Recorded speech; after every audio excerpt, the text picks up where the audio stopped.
नमस्कार मंडळी, स्वागत आहे तुमचं पुन्हा एकदा आपल्या एक नवीन व्हिडिओमध्ये. तर आजच्या व्हिडिओमध्ये आपण दाखवणार आहोत निसर्गामध्ये असलेलं एक चिरेगाणी देवीचं मंदिर, जे की म्हसळा तालुक्यामध्ये आहे. आणि हे मंदिर दुर्गवाडी आणि चिराटी या गावाच्या मधोमध आहे. तर आज आपण पाहणार आहोत चिरेगाणी देवी मंदिराचा परिसर. त्याचबरोबर जर तुम्ही इथे पिकनिकसाठी आलात तर त्यासाठी असलेली सोय, त्याचप्रमाणेच तिथे असलेली चूळ किंवा पाटा आणि या सगळ्या गोष्टी त्या उपलब्ध आहेत.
चला तर मग ऐकून घेऊया चिरेगाणी देवी मंदिराबद्दलची माहिती आपल्या म्हसळा तालुक्यातील नगरसेविका सरोज मशिलकर यांच्याकडून.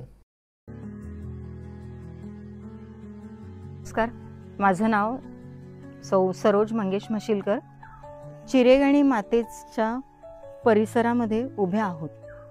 म्हसळा नगरपंचायतीच्या सौजन्याने हे जागेचं सुशोभीकरण झालेलं आहे. रायगडचे खासदार सुनीलजी तटकरे साहेब यांच्या फंडातून ही जागा आपण पर्यटनासाठी सुशोभित केलेली आहे.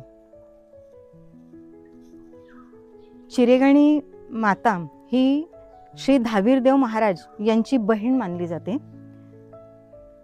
खूप वर्षांपासून, पुरातन कालापासून चिरेगाणी मातेची सेवा केली जाते. इथे गावोगावीचे पर्यटक या ठिकाणी येऊन तिची मनोभावे पूजा करून, तिची ओटी भरून आणि आपल्याला जे काही हवं आहे ते मनापासून मागून त्या देवीकडे तिची विनंती केली जाते. हा परिसर सुशोभित करून आपण सर्व गावकऱ्यांवर एक छान सोय केलेली आहे. तशीच त्यांच्यावर जबाबदारी पण टाकलेली आहे. म्हसळा नगरपंचायतीचे नगराध्यक्ष श्री संजय प्रभाकर कर्णिक यांचं या ठिकाणी विशेष लक्ष आहे. चिरेगाणी माता ही या परिसरात जी आपल्याला दिसते ती पाण्यातली देवता म्हणूनच आपण तिला पाहत आलेलो आहे. चिरेगाणी मातेचं मंदिर म्हणून आपण तिला ह्या उंबराच्या पायथ्याशीच तिचं स्थान पाषाण म्हणून आहे. त्या देवीला आपण तसेच पूजले जातो.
कुमारस्वामी मंगेश मशिलकर आहे. माझ्या आईचं नाव आहे सरोज मंगेश मशिलकर आणि आज आपण चिरगणीला आलेलो आहोत. आपण आज निसर्गाच्या सानिध्यात आहोत. तर तुम्ही बघू शकता का खूप चांगलं एक वन डे पिकनिक स्पॉट आहे. तर इथे असलेल्या यूथला मी एनकरेज करेन का तुम्ही इकडे या आणि एन्जॉय करा, देवीचं दर्शन घ्या आणि खूप नेचरमध्ये हिडन स्पॉट्स असतात जे आपल्याला आता सध्या यूट्यूबमधून समजतं आहे. आणि आता रिसेंटलीच मी गर्जा महाराष्ट्र प्रतिष्ठान यांच्यातर्फे प्रत्येक वर्षी आपण रायगड ते म्हसळा ज्योत आणतो. ते मी पाचाड ते माणगाव एक 28 किलोमीटर कंटिन्युअस एक 3 तास धावून आणलेली आहे. तर माझा पण